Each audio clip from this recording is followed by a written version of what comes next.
तो हेलो दोस्त, हमने पढ़ रहे थे द्रवों का सामान्य गुण।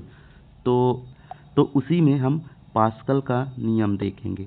पास्कल का नियम जो होता है, एक पास्कल जो थे वैज्ञानिक ने जो नियम दिया था द्रवों के संदर्भ में, वो बहुत ही इम्पोर्टेंट नियम है और उस नियम से हम बहुत सारे फिजिक्स के द्वारा बहुत सारे कार्य कर पाते हैं। तो देखो, हम इसको एक अच्छे एग्जाम्पल से अच्छी तरह से अगर पास्कल का लॉ हम पढ़ लेंगे तो इससे बनने वाले क्वेश्चन हम कभी गलत नहीं कर सकते। तो पहला लॉ क्या कहता है पास्कल का, कि गुरुत्वीय प्रभाव को शून्य माना जाए। गुरुत्वीय प्रभाव जैसे किसी वस्तु का द्रव्यमान क्या होता है, भार बराबर क्या होता है, m/g, मतलब द्रव्यमान गुणे त्वरण को, उसको हम भार कहते हैं। तो त्वरण को 0 मान लिया जाए, मतलब द्रव्यमान बस रहे। ठीक, तो अगर त्वरण 0 मान लिया जाए तो द्रव के भीतर प्रत्येक बिंदु पर दाब समान रहता है। इसका अर्थ क्या है, ये बहुत अच्छा नियम है कि क्या नियम कहता है, और ये हमारे दैनिक जीवन में और हमारी ज़िंदगी में बहुत ज़्यादा उपयोगी है। और इससे फिजिक्स से दुनिया में बहुत सारी क्रांति सी आई है, क्योंकि इसके द्वारा कौन कौन से जो हमारे उपकरण तैयार किए गए हैं सारे देखेंगे, है ना। तो पास्कल का नियम कैसे कहता है कि देखो, मान लो हमारे पास कोई बर्तन है। कैसा बर्तन, ऐसे कोई बर्तन है जो चारों तरफ से कैसा हो, बंद हो ऐसे। और यहाँ पर मान लो कि हमारे पास कुछ पिस्टन लगा दिए गए। ठीक, ये पिस्टन लगा दी, मतलब जिससे हम दाब सके। यहाँ पर पूरा जल भर दिया गया। तो इसका अर्थ ये कहता है कि पास्कल का, कि अगर हम यहाँ पर से 5 न्यूटन का बल लगा रहे हैं इस पिस्टन से, तो ये जो पिस्टन लगे हैं, तो ये पिस्टन जो है, ये 5 न्यूटन का बल लगाएंगे तो इस पिस्टन में क्या होगा कि बाहर की तरफ, इसमें अंदर की तरफ बल लगाए तो इसमें बाहर की तरफ तीनों में 5-5 न्यूटन का बल लगेगा। यही कह रहा है कि द्रव के प्रत्येक बिंदु पर दाब समान हो जाएगा। मतलब 5 मीटर का यहाँ पर न्यूटन का दाब लगा है तो यहाँ पर भी दाब बाहर की ओर, यहाँ पर, मतलब चारों तरफ दाब लग रहा है। तो ये नियम यही मतलब निकलता है। देखो, हमने तो लगाया 5 न्यूटन का, लेकिन प्राप्त कितना किया, 5 न्यूटन यहाँ, 5 न्यूटन यहाँ, 5, तो 15 न्यूटन प्राप्त कर लिए। तो ये कितनी अच्छी बात है कि हमने सिर्फ 5 न्यूटन का बल लगाया और यहाँ हम 15 न्यूटन का कार्य करवा सकते हैं। तो ये इससे पास्कल का नियम बहुत उपयोगी हो जाता है। ठीक, तो इसको जानना हमको जरूरी है। ठीक, अब देखते हैं क्या कह रहा है। दूसरा कहता है, गुरुत्व बल को प्रभावी मानने पर, मतलब अगर गुरुत्व बल प्रभावी है तो गहराई के साथ द्रव का दाब बढ़ता है। अगर हम गुरुत्व को मानेंगे कि हाँ, गुरुत्वाकर्षण बल भी काम कर रहा है, गुरुत्व भी काम कर रहा है, तो क्योंकि जितना ज़्यादा गहराई में बल होगा, जितना पानी गहराई होगा, उसमें गुरुत्व बल उतना ज़्यादा लगेगा।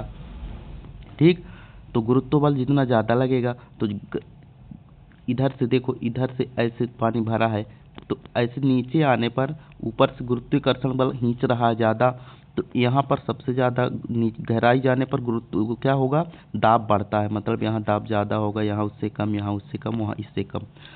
तो इसीलिए आपने देखा होगा कि अगर कोई बर्तन हम ऐसे लेते हैं तो जितना ज़्यादा ऊपर उसमें वो रहेगा, उतना ज़्यादा उसमें जो है दाब जो है लगता है लगता है। अब तीसरा देखते हैं क्या कहता है। ये क्या कहता है, किसी बर्तन में, वो भी बंद बर्तन जिसमें द्रव जो बंद हो, किसी भी भाग पर आरोपित बल द्रव द्वारा सभी दिशाओं में समान मात्रा में वितरित हो जाता है।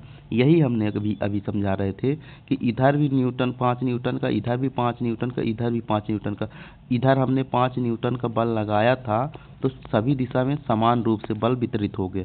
यही कहना चाहते थे पास्कल भैया हमारे। अब बर्तन का आकार जो है द्रव को प्रभावित दाब नहीं पड़ता। अगर चाहे छोटा बर्तन हो चाहे बड़ा बर्तन हो, अगर 5 न्यूटन का बल तो चारों तरफ 5 ही न्यूटन का लगेगा। ठीक, तो द्रव का दाब प्रभावित नहीं करता। इसको हमको ध्यान में रखना है। इससे ही संबंधित क्वेश्चन क्या पूछे जाते हैं उसको हम देखते हैं। देखो, ये क्वेश्चन पूछा जाता है क्या, कि पास्कल के नियम के आधार पर कई द्रव चालित यंत्र बनाए गए हैं, जैसे hydraulic press, hydraulic lift, hydraulic brake और द्रव चालित मशीनें। देखो, हाइड्रोलिक ब्रेक जो है, आपने देखा होगा ब्रेक हाइड्रोलिक बना दी गई कि हम कम प्रेशर लगाएंगे फिर भी ज़्यादा प्रेशर उत्पन्न होगा और आसानी से गाड़ी रुक जाएगी। ऐसे लिफ्ट भी बनाया गया, ऐसे प्रेस बनाया गया। ठीक, द्रव चालित यंत्र कैसे काम करता है, देखो मान लीजिए यहाँ पर एक पिस्टन लगा दिया गया। ठीक है, ये कम चौड़ा है। 1 मीटर का मान लो पिस्टन है, 1 मीटर का, और 1 न्यूटन का बल लगा रहे हैं इसमें। तो ये पिस्टन कितना लंबा ज़्यादा कर दिए, मान लो 5 मीटर का पिस्टन लगा दिए, तो फिर इससे 5 न्यूटन का बल भी निकलेगा। मतलब यहाँ देखो हमने 1 न्यूटन का बल लगाया, तो फिर यहाँ चौड़ाई के कारण द्रव इसके अंदर भर दिया गया। तो द्रव में क्या है, सभी दिशा में समान, सभी जगह समान बल लगता है, तो ये 5 न्यूटन का बल इसमें निकल के आ गया। ऐसे ही प्रेस होता है कि हम यहाँ पर ब्रेक लगा के कम दाब दिए और यहाँ ज़्यादा दाब उत्पन्न हुआ। ऐसे ही काम करता है पास्कल का नियम। तो इस तरह हम पास्कल का नियम देखें। अब पास्कल के नियम से कैसे क्वेश्चन और बनते हैं, देखो उसको देख लेते हैं।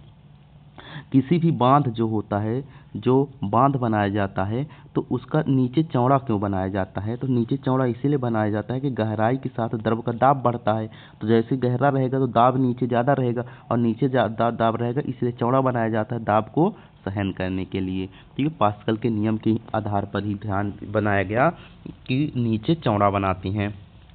द्रव लगभग असंपीड्य होते हैं, अतः द्रव के दाब आयतन को नहीं बढ़ाया जा सकता।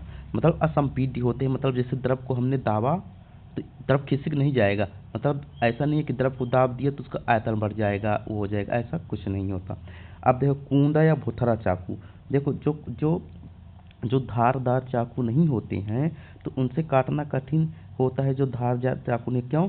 क्योंकि भुथरा होते हैं तो उनका क्षेत्रफल अधिक होता है, और क्षेत्रफल अधिक होगा तो दाब बराबर बल बटे क्षेत्रफल, क्षेत्रफल अधिक तो दाब कम लगता है, इसलिए कटता नहीं।